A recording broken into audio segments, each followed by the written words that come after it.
Imagine this. You just turned 2 years old, and your parents just allowed you your daily 25-hour limit of screen time, and you choose to use all 25 hours to watch your favorite cartoon, Blue's Who's. And then you stumble across this YouTube video, and you decide to leave a like on my channel and subscribe. And then you find out your whole entire childhood cartoon dream show is a fucking lie, just like everything else in this world.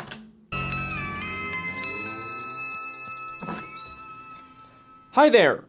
Blue's Clues is an educational children's TV show about a man named Steve who lives in a magical world Steve where he Hawkins spends his day talking to inanimate objects, jumping through picture frames, and trying to find clues to help understand his magical blue dog. Law & Order is a gritty, realistic police procedural / legal drama that involves New York City homicide detectives trying to solve murders and prosecute criminals. Yeah, that's These insane. two shows are very different. You could not find two shows more polar opposite than Blue's Clues and Law & Order. And yet, despite this, not only do I believe that these two shows exist in the same universe, What? but I'm also going to be proving that the entire Blue's Clues show is actually just a fantasy inside of the mind of a single Law & Order side character. Yes, I am being serious. I know that sounds crazy, Yo, this is but insane. just stick with me. Because I'm pretty sure that I have discovered a about to blow your guys' 29-year-old mind. secret that has never been talked about before today. Get ready, because this is the Blue's Clues Law & Order Theory. What even happens to the Blue's Clues guy?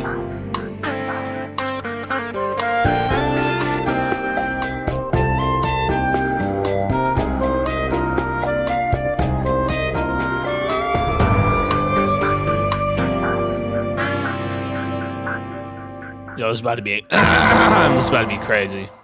I've never watched Law & By Order. far, the most common type of fan theory is the dream theory. The idea that everything happening in a story is actually all just inside of a character's head, whether they're stuck in a coma, or they're dreaming, or hallucinating, or they're actually dead. Pretty much every piece of media has some kind of dream theory. And it's sort of the lazy, low-hanging fruit of fan theories. You can just apply it to literally anything, and usually there's never actually any evidence besides, "Whoa, this show is so crazy and unrealistic, that must mean it's a dream!" Ah! And surprisingly, the show that seems to have the most of these types of fan theories is Blue's Clues. You got Steve is actually schizophrenic, Steve is actually in a mental asylum, Steve is actually a drug addict, Steve is actually in prison, Steve is actually a murderer who killed his parents. Oh my god. Even I remember that theory. made a parody of these theories back in 2017. So yeah, it's a pretty basic, normal kid Damn, show. look how old that Steve, is. a 30-year-old schizophrenic who killed his parents, pretends to be a kid. You know, that was before I dedicated my life to making fan theories about kid shows. And look, I understand the appeal of these types of theories. It's fun to take something innocent from your childhood and give it a dark, edgy plot twist. That's kind of literally my job right now.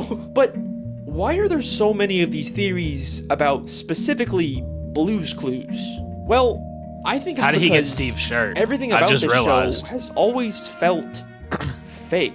Steve is the only real What the person fuck? in this world. He looks like a young adult, but he acts like a child. And he lives alone in a house where he spends his day jumping into picture frames or talking to unseen voices or inanimate objects. It just kind of sounds like I'm describing someone who is experiencing some kind of false reality. Even the way Steve Honestly, now looking back at it, how did the show have any ounce of success? Like, moves around is strange. He never actually leaves the room, he just kind of pretends to walk in place while this fantasy world moves around him. come on. Obviously that was more of a filming limitation, but it still adds to this Oh my feeling of fakeness. But other than these surface level weird vibes the show gives off, there's never actually been any strong evidence to prove one of these theories. And believe me, I and others have looked. It has been 28 years since this show first came out. You know, you'd Damn, think 28 if there was years? actually some Steve's kind probably of old as smoking fuck. gun here, we would have found it by now. But what if that's because we've all been looking in the wrong place? So, the other day, I stumbled upon an interesting piece of Blue's Clues trivia. A year after Steve Burns filmed the Blue's Clues pilot, he had a small role in an episode of Law and Order. And I thought the that's idea crazy. of seeing Steve from Blue's Clues in a gritty, realistic cop show was kind of funny, so I decided to track down the 1995 episode titled Cruel and Unusual. Just a heads up, this episode deals with some pretty serious subject matter, so please proceed with caution. In this episode, Steve Burns plays a kid with autism named Oh, Kevin shit. Jeffries. Oh, yeah, How that's are you? Great. What time is it? 10:15. No. It's 10:18. We learn that Kevin has trouble communicating with others and often harms himself. So his Damn. parents sent him to live in a children's behavioral clinic. Just what was the behavioral clinic doing for him? When Kevin was Yo, 10, that's he crazy. started to hurt himself. We didn't know what to do. We couldn't keep Kevin here. We had to send him away. We later find out that the doctors at this clinic were horribly mistreating him by giving him intense electroshock therapy and forcing him to wear a sensory deprivation helmet for days. He kept Kathy in this helmet for 3 straight days. This helmet cut off the blood supply to our daughter's brain. The episode starts with Kevin after he's escaped from the facility, but Yo, he made it tragically out. he gets arrested and later succumbs to the injuries sustained from his abuse and Yo, dies. that's crazy. I think the kid's dead. And the rest of the episode follows the detectives investigating his death. So yeah, this is a very sad and serious episode, and it deals with some real systemic issues that are still a problem today. And like I was saying, this show is clearly very, very different than Blue's Clues. But what I find interesting about this is that for years, people have been trying to prove that Steve is actually in prison or a mental facility, and now we have this piece of media where we see Steve's That's actor in that crazy. exact position, and as far as I'm aware, no one's ever really talked about this. I mean, sure, Kevin's not schizophrenic, he has autism, but seeing as how he was being abused and put into sensory deprivation for days where he couldn't hear or see anything, you can kind of imagine that anyone in that position might try to escape to some kind of fantasy inside of their head. So yeah, I thought this was That's an insane. interesting coincidence, but at the end of the day, that's kinda all it was. Like, obviously, just because the same actor shows up in 2 different shows doesn't mean they're actually connected. But then, I took a closer look at this episode, and I started to notice more and more weird similarities between Kevin and Steve. At first, it just started with some little things. We are told by Kevin's parents that he was learning to draw. Thanks to him, Kevin was learning to draw. Oh And shit, that's in every insane. episode of Blue's Clues, Steve draws in his handy-dandy notebook. Our handy dandy notebook. Let's draw a rectangle, and there, cheese. Okay, but so what? Lots of kids like to draw. But we are also told that when Kevin harmed himself, he was strapped to a chair. We put them in a chair, and then we hold them there using soft cuffs. And in every episode of Blue's Clues, Steve spends a lot of time in his thinking chair. We're ready to Yo, that's sit in our. insane. Thinking chair. Now that we're in our thinking chair, let's think. And then, when Kevin escaped the facility, he kept asking people what time it was. What time is it? 10:15. What time? How you doing today, huh? What time? Now, it is common for some people with autism to rely on specific schedules or routines, but what time it is also really important in Blue's Clues. What time is it? What time is it now? Steve has a cleanup time, We just had cleanup time. a nap time. It's Blue's nap time. Now it's time for so long. There's a Yo, talking that's clock. crazy. And most of all, every day, Steve has mail time.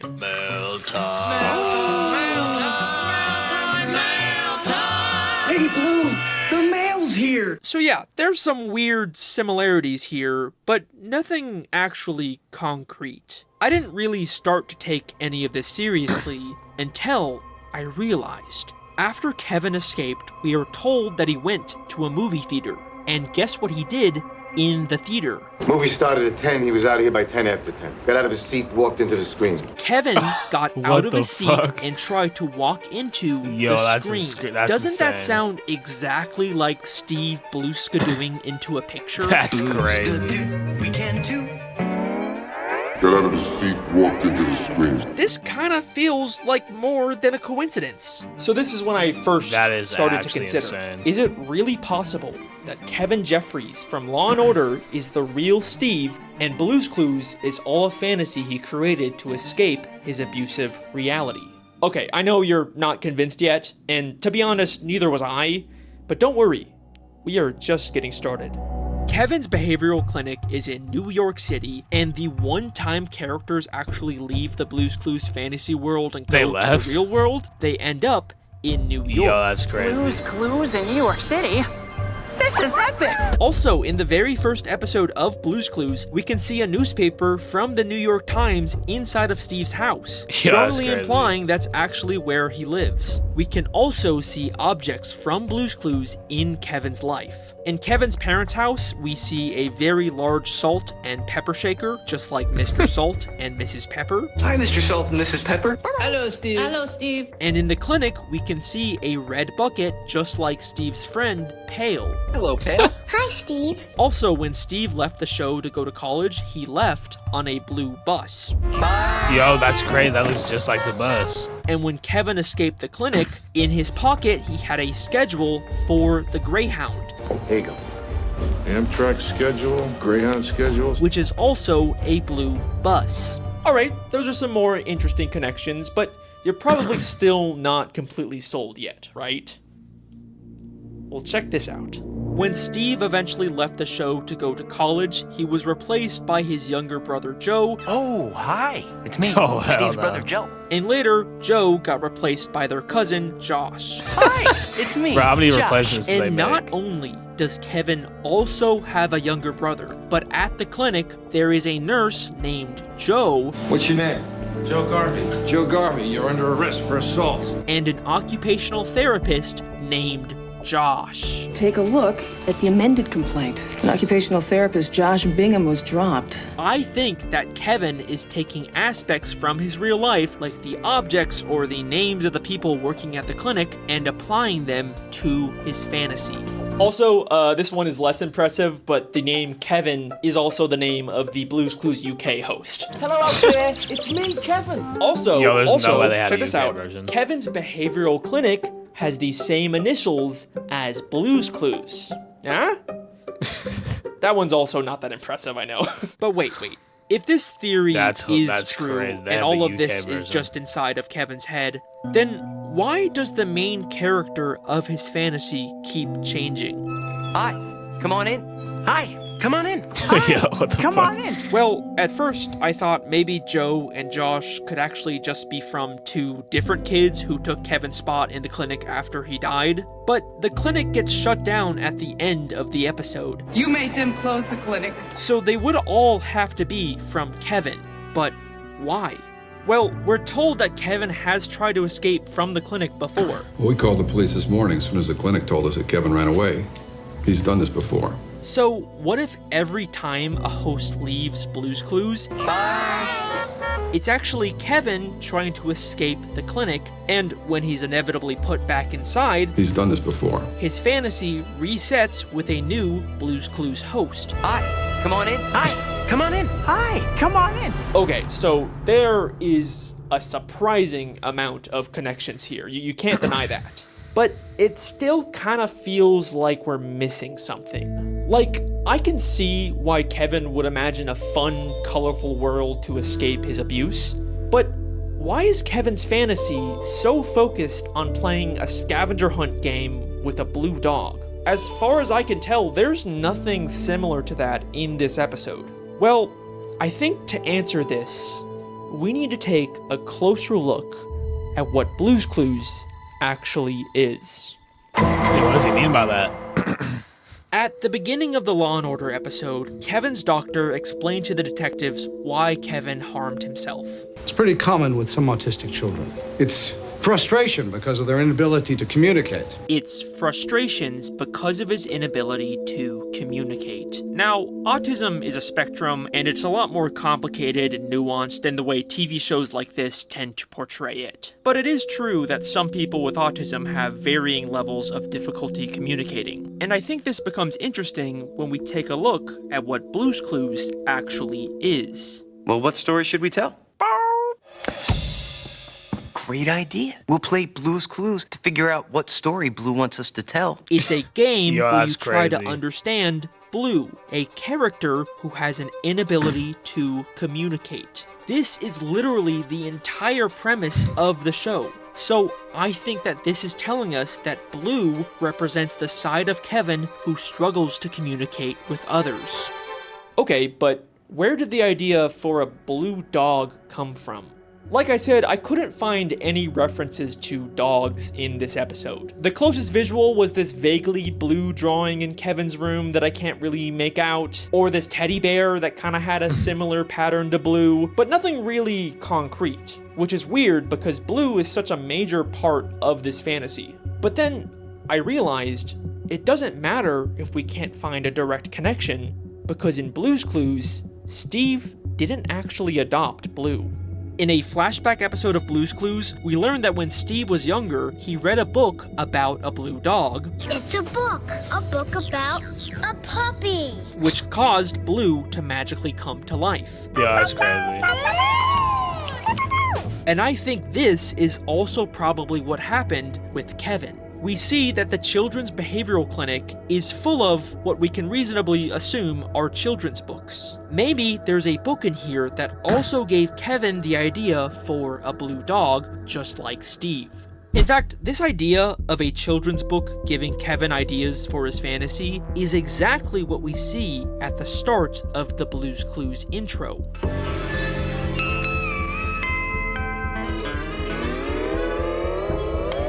Hi, it's me, Steve.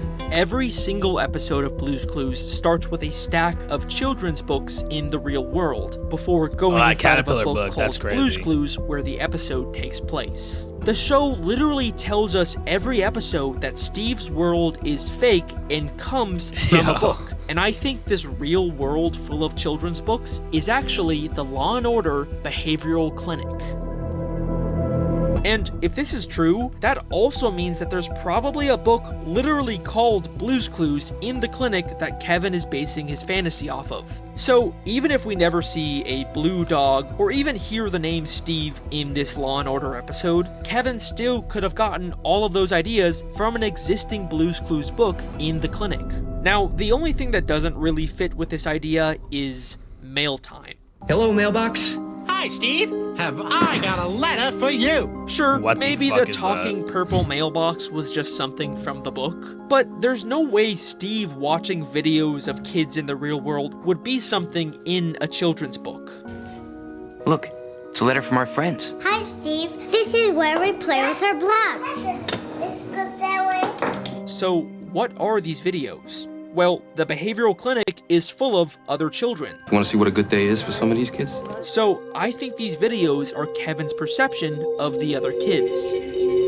There is just an undeniable amount of connections and similarities between this episode and this show. It just really feels like Blue's Clues is all a fantasy inside of Kevin Jeffries' Where'd he head. get that fire But shirt from? At this point, you're probably wondering, could any of this actually be intentional?